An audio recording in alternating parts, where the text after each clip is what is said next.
we are delighted to be joined by some of the crew of Raggie screening at Cinemagic.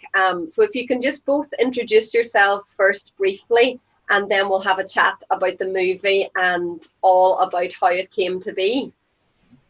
Okay, my name is Meelis, and I'm one of the co-directors of the movie, together with Karsten Kielerich, the Danish co-director. And my name is Kristel, and I'm the Estonian producer of the film. Thank you. Well, we are just thrilled to be able to show Raggie at Cinemagic.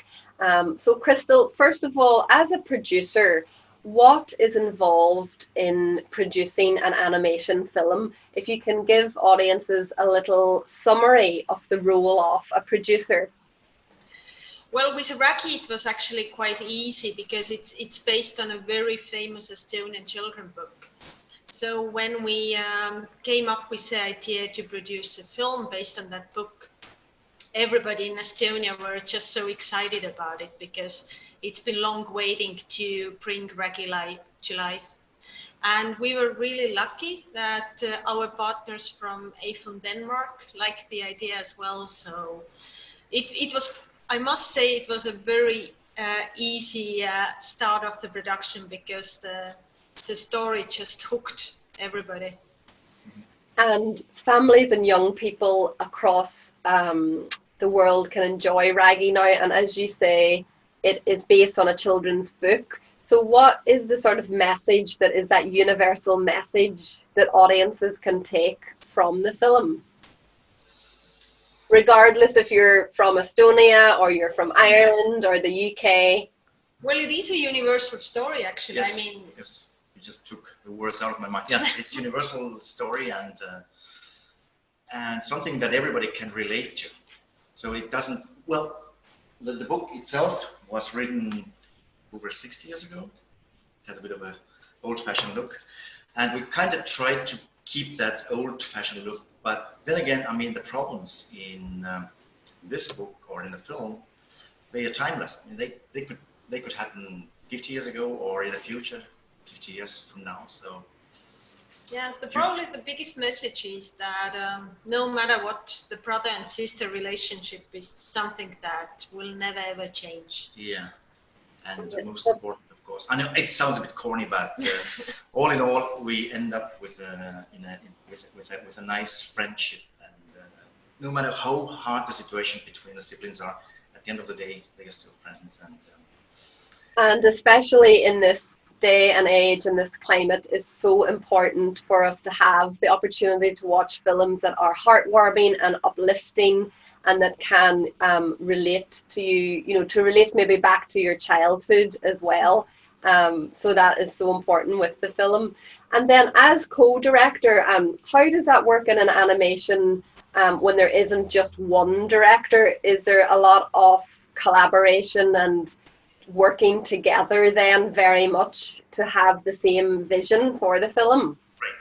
Right. First of all, I know Karsten back from 1990s, so I know him very well. We have co-directed a few shorts together, and the chemistry between him and me is just, it's just like magic. So very often it happens that one starts the sentence and the other ends. So it's.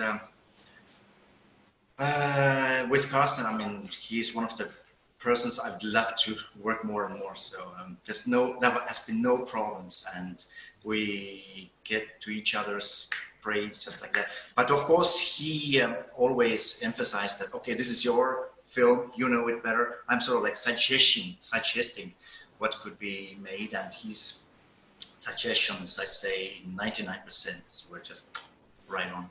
Like practically, it was a bit of distributing the work that Karsten was more involved on script writing, and Meelis was on story, and Meelis was more involved on animation. So. And the artistic side of.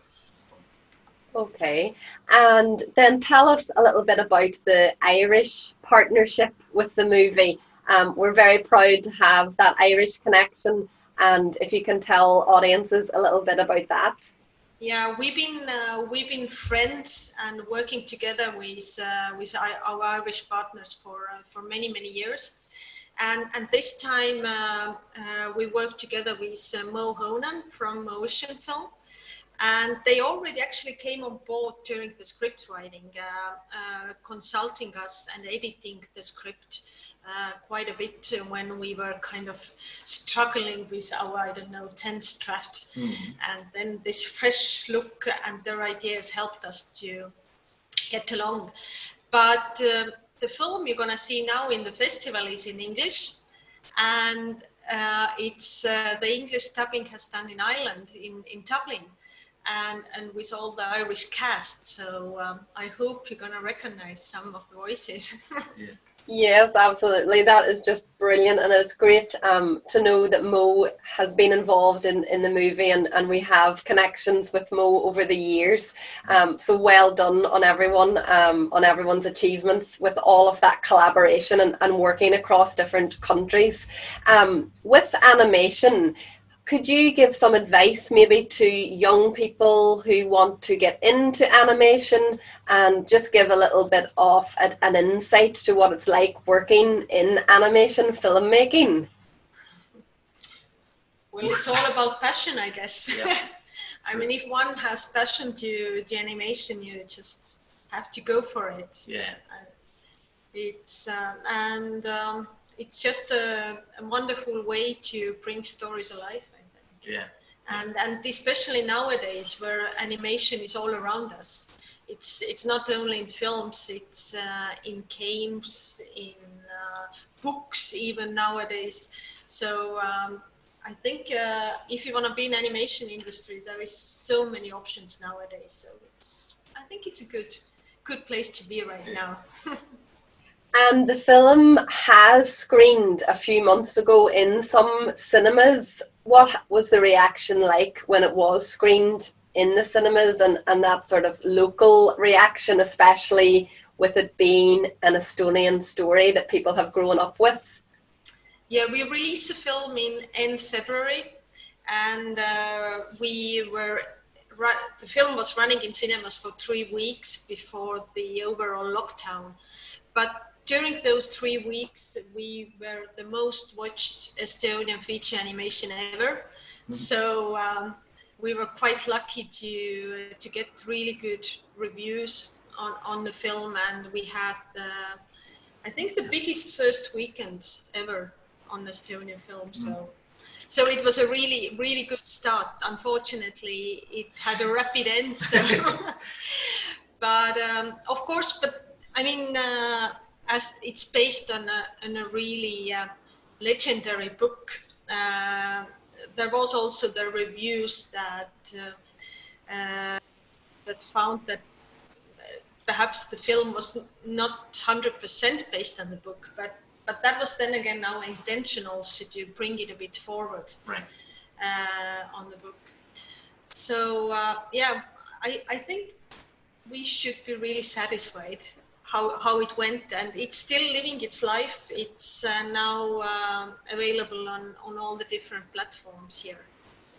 Well, congratulations with the movie, and that is such an achievement, and we are so proud to have it at Cinemagic, streaming at the festival, and we wish you all the very best for the future, and we will do everything we can to promote the film and get the story out to our Cinemagic audiences.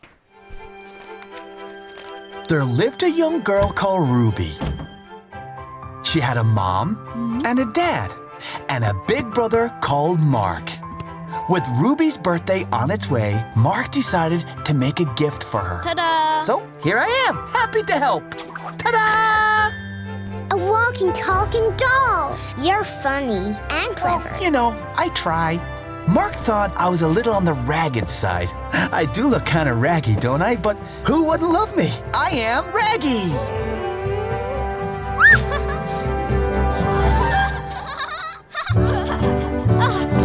Gotcha!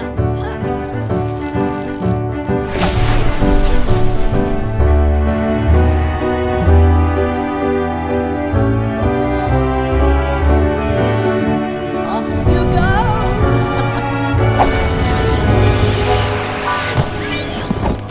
Yay!